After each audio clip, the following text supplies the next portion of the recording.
ఇలాంటి మరిన్ని వీడియోస్ కోసం మా యూట్యూబ్ ఛానల్ని సబ్స్క్రైబ్ చేయండి.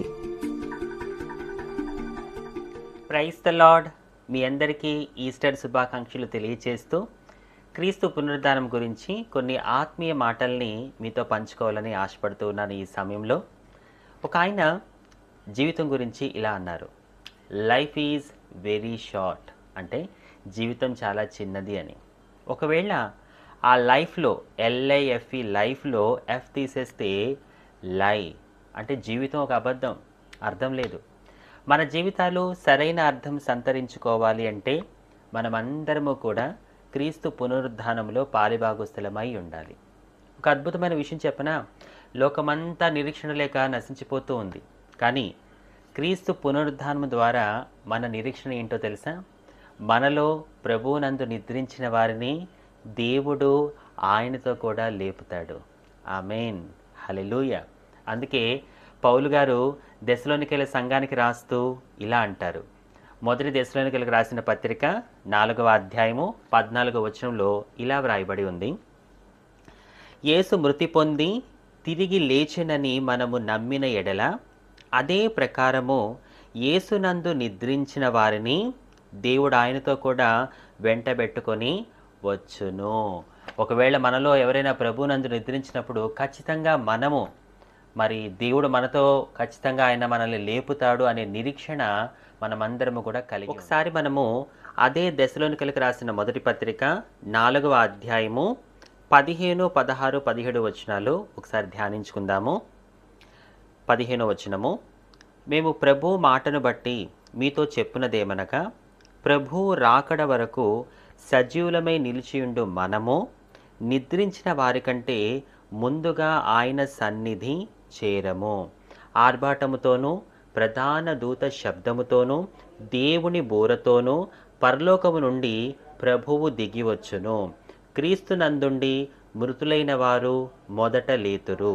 ఆ మీదట సజీవులమై నిలిచియుండు మనము వారితో కూడా ఏకముగా ప్రభువును ఎదుర్కొనుటకు ఆకాశ మండలమునకు మేఘముల మీద కొనిపోబడదుము. కాగా మనము సదాకాలము ప్రభుతో కూడా ఉందుము. ఆమేన్, హల్లెలూయా.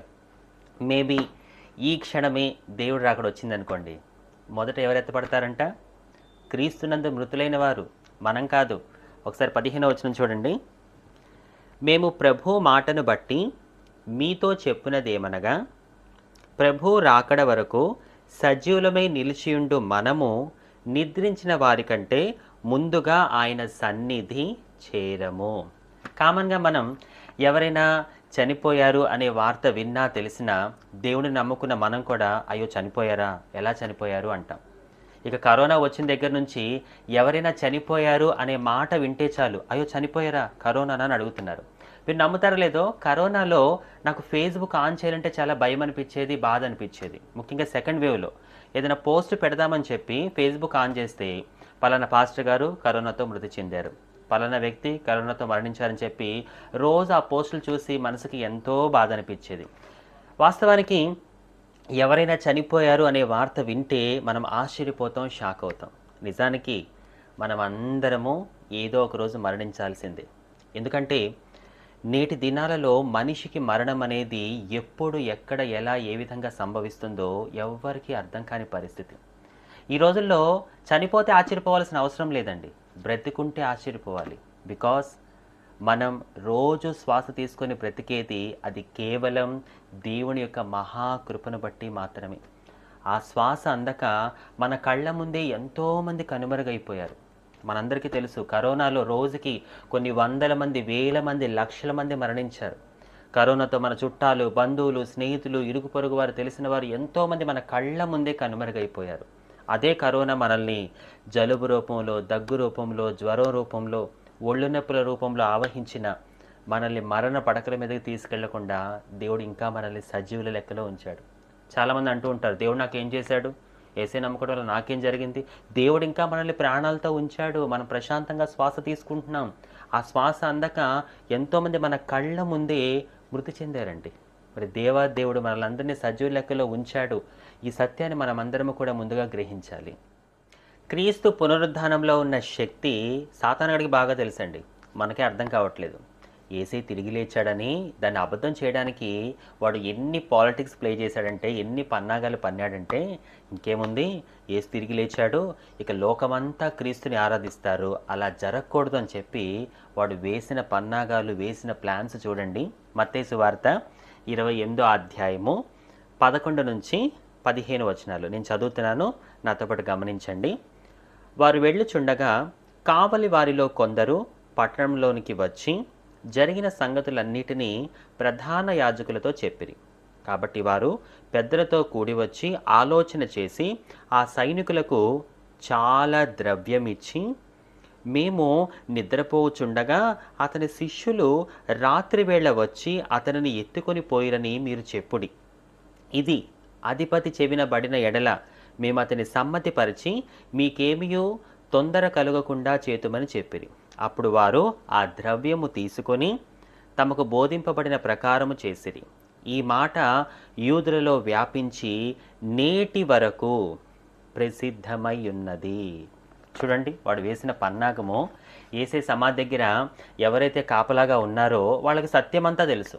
ఆ జరిగిన విషయాలన్నీ వాళ్ళు వచ్చి ప్రధాన యాజకులకు చెప్తే వెంటనే సాతానుగాడు వేసిన పన్నాగం ఏంటంటే, అరే మీరు చెప్పిన ఈ విషయాలన్నీ ఇక్కడితో మర్చిపోండి, మేము చెప్పిన వార్త మీరు బయటికి వెళ్ళి స్ప్రెడ్ చేయండి, అలా చేసినందుకు మీకు కావలసినంత డబ్బులు మేము ఇస్తాము. ఆ వార్త ఏంటంటే, మేము పడుకుంటున్న టైంలో యేసయ్య శిష్యులు వచ్చి మాకు తెలియకుండా ఆయన దేహాన్ని ఎత్తుకొని వెళ్ళిపోయారు అనే అబద్ధ వార్తని మీరు సమాజంలో స్ప్రెడ్ చేయండి అని చెప్తే, ఇక ఆ కావలి వారు డబ్బుకి కకృతిపడి వాళ్ళు ఇచ్చిన డబ్బులు తీసుకొని ఈ ప్రధాన యాజకులు ఏ మాట అయితే చెప్పమన్నారో ఆ మాటని సమాజంలో స్ప్రెడ్ చేశారు.